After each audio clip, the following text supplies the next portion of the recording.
Many young men today feel a sense of emptiness or lack of direction, not because they lack talent, but because they delay action. It's a common trap, waiting for the right time, waiting for someone to give permission, or waiting for life to perfectly align. But here's a truth that's often overlooked. You will wait forever if you keep looking for ideal conditions. People often talk themselves out of possibilities before they've even tried. That idea you had, it could have worked, but self-doubt creeps in. And sometimes, you're not even sure what to do next. That's normal. The key is to move.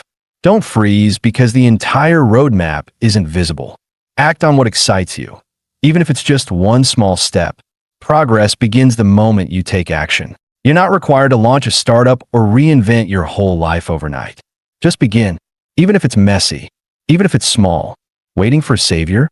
It's not going to happen. It's uncomfortable to hear, but essential. No one is coming to rescue you. The sooner you accept this, the faster you'll grow. Support systems fade. At some point, even your family may no longer have the means or ability to carry you. That's why your foundation must be built on you. When things fall apart, you are the only constant. So instead of spiraling into blame or self-pity, pivot into self-reliance. This doesn't mean refusing help. It means the first step forward must always be your own. Understand this. You're the lead character in your life story. Act like it. Start with the basics. Appear organized, sharp, and composed. Clean yourself up. Practice hygiene. Wear clothes that are neat, even if they're not expensive. Keep your nails clean. Brush your hair. Use a decent fragrance. In the real world, presentation matters. In professional settings, especially, people associate your outer appearance with your inner discipline. You don't need to break the bank. Mastering the basics is about consistency, not cost. Looking presentable tells others, and yourself, that you take yourself seriously. That image, though seemingly small, can open doors you don't even realize exist. Next, develop the ability to handle feedback. The difference between growth and stagnation often comes down to how well you can take criticism. Too many take it personally as an attack on their identity, when it's actually an invitation to improve. The most effective individuals ask for feedback. They want to know where they went wrong and how to do better next time. Why? Because feedback is insight. Feedback is growth fuel. If you can't accept suggestions or corrections, you'll lock yourself inside your own mental cage. And once you're in that cage, you're stuck. Your potential will shrink because you stop being open to learning. Now let's talk about your environment. The people around you influence your trajectory more than you think. Your friend group can either elevate or destroy your progress. Surround yourself with individuals who are ambitious, supportive, and growth-oriented.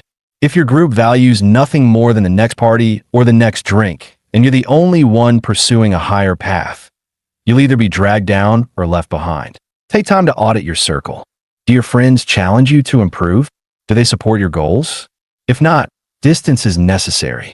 It doesn't make you cold or cruel. It makes you committed. Like any relationship, a friendship should uplift, not drain. Choose proximity to purpose, not comfort.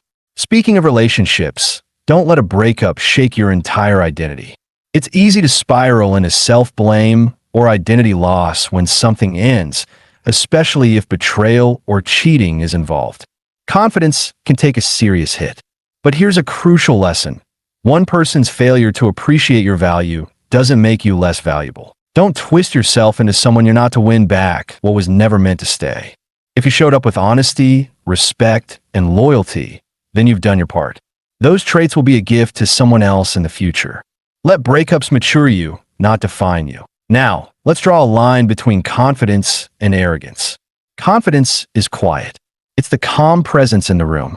It's the person who listens, assesses, and speaks with clarity and conviction.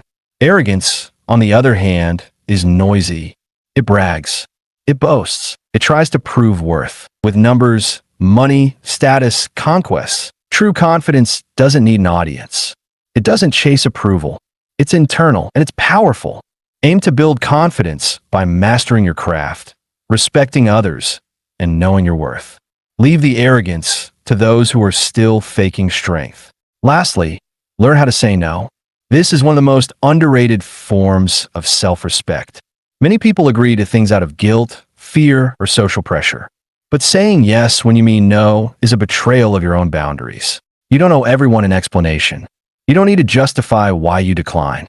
Simply standing firm, politely but clearly, is a sign of strength. It shows the world that you know who you are and what your limits are. Let this be your framework. Act now, not later. Present yourself with pride. Embrace criticism as growth. Audit your environment. Let setbacks shape you, not shrink you. Stay confident, not arrogant.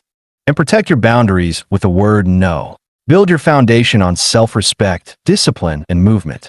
That's how you grow. That's how you win.